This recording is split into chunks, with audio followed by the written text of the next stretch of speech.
Alright guys, today I'm going to talk about creating new tracks in Pro Tools. So there's two options how to create new tracks. You could click on tracks, click on new, or you could use the shortcut Shift Command N, which I use all the time. And that's what I'm going to do. So now you're here in the new track dialog. So let's start from left to right and tell you exactly what we're looking at.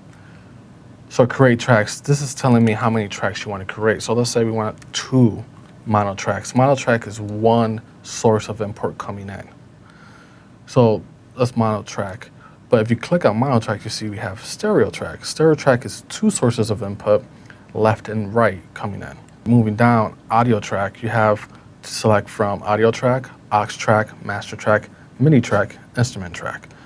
Let's click on audio track and samples.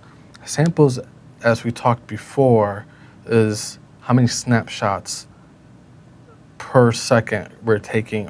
Clicks are goes by bars. So most of the times I'll use snapshots.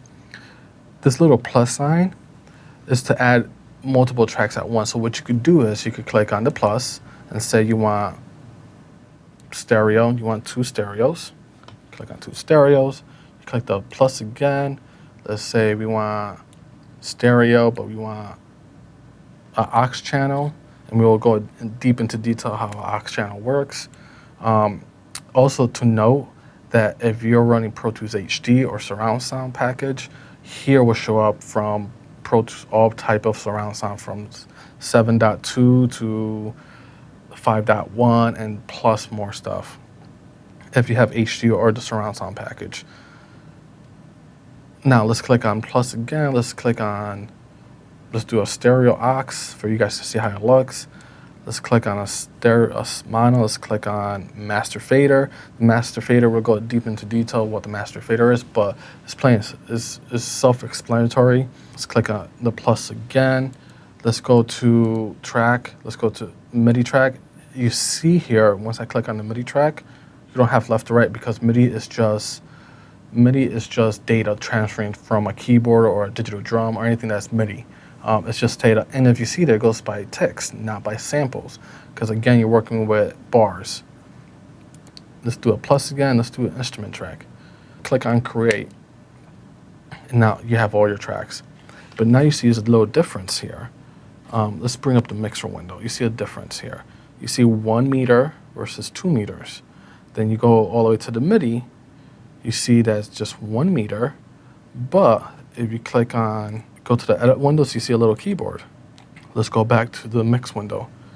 In the MIDI window, you see that it just has ports. So you can select a channel on your MIDI keyboard or MIDI hub, whatever you're using. Also, let's look at aux. Let's look at the recording versus aux versus masters. On recording tracks, which is the audio tracks, you have a recording button that you click on. Aux, you don't have recording buttons. Reason why is because aux are usually used for routing signal to another path. Also, master works the same way. Difference with masters and aux is that master control overall sound versus the aux could just control one single sound like verb or a delay or compression. That's what those do. Again, if you guys want us to cover any tips or tricks or anything like that, send us an email on the screen you see above. Thank you for watching.